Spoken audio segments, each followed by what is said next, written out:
he's back in London next week. He's meeting his father, the King, for just the second time since his father's cancer diagnosis. Harry's going to an Invictus Games gig at St Paul's on Wednesday, and his father is hosting a garden party at Buckingham Palace. Once they're all said and done, about 7 p.m, they are going to meet, apparently.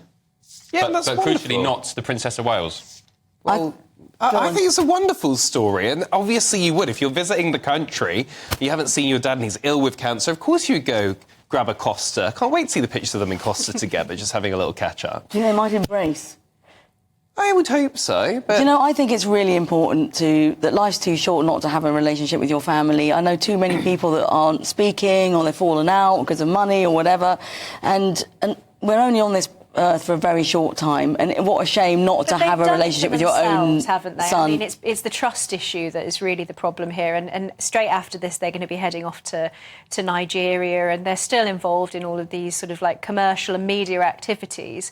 If you don't have that trust there with your family, and you're responsible for breaking that trust down, it's not really, it's sort of on you, isn't it? It's still mendable, though, I think, and we've all got people in our family that maybe we wouldn't trust with our bank details or something like that, so they can just not. You know, Charles shouldn't be going to Harry, guess what, you can't tell anyone. He's like, that's not what they're going to talk about, are they? They're not going to tell him anything. The King is his father, but it's different, isn't it, if it's your brother, it's your sibling, whereas a father's probably perhaps more likely to be forgiving and to be wanting to sort of reunite. Do you think maybe it's going to be harder for him to mend that relationship with William and Catherine? I think it's really, really hard. I mean, I can't see how they... But they need to get in a room together. They need to speak. The only way that you are going to break down barriers when it comes to relationships is by facing it and speaking about it.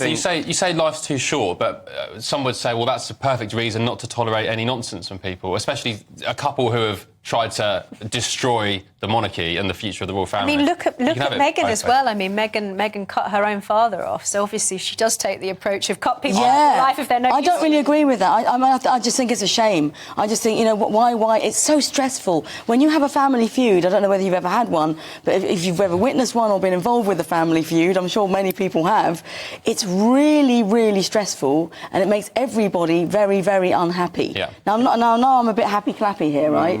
But I do. Why make life stressful, unhappy? Yeah. You know, why continue it? Why continue this kind of like horrible cloud over your family, over your relationship? I want to cuddle and sing. I want everyone to embrace. I would say sorry. I don't know them personally, but I do think if they haven't come together now, and I'm talking about the brothers, when your dad is ill, your sister-in-law is ill. I mean, they've had a rough couple of years, losing the Queen and the Duke. So if this isn't going to do it, if you're not going to say, right, let's come together, let's forget about everything, I'm not going to do it now, I don't think it's going to happen. OK, Esther Lewis, thank you very much.